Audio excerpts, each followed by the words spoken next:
कभी सोचा है कि कैसे सिर्फ 2 लाइनें किसी के भी रोंगटे खड़े कर सकती हैं? आज हम एक ऐसी ही छोटी सी लेकिन बहुत ही डरावनी कहानी के हर एक हिस्से को परत दर परत खोल कर देखेंगे। ये समझने की कोशिश करेंगे कि आखिर इसमें ऐसा क्या है जो इसे इतना खौफनाक बनाता है। तो कहानी की शुरुआत होती है इस लाइन से। देखिए, बस एक ही वाक्य में हम सीधा एक 10 साल के बच्चे की दुनिया में पहुंच जाते हैं। अब बच्चे तो हम सब जानते हैं, कमजोर होते हैं, वल्नरेबल होते हैं, है ना?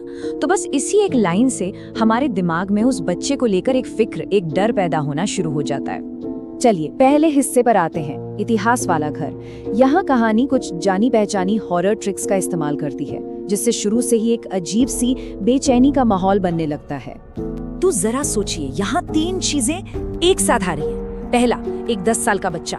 दूसरा, एक नया पुराना घर जिसके बारे में कोई कुछ नहीं जानता। और तीसरा, एक खतरनाक इलाका। मतलब ये तीनों चीजें मिलकर डर का एक ऐसा माहौल तैयार करती हैं, एक परफेक्ट स्टॉर्म जिसे कहते हैं। अभी तो कहानी में कुछ हुआ भी नहीं है, पर हमें अंदर से ये महसूस होने लगता है कि कुछ बहुत बहुत गलत होने वाला है। तो ठीक है, माहौल तो अब पूरी तरह से तैयार हो चुका है। अब देखते हैं आगे क्या होता है। भाग 2, दरवाजे पर वो शख्स।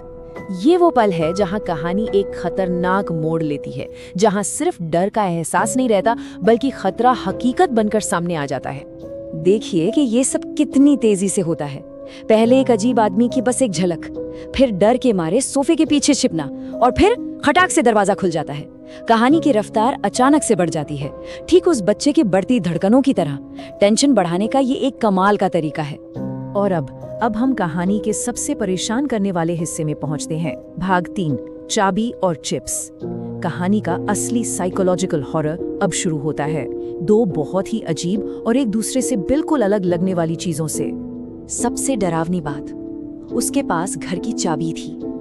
एक पल के लिए रुककर इस बात को सोचते हैं। बस ये एक छोटी सी डिटेल और पूरी कहानी का मतलब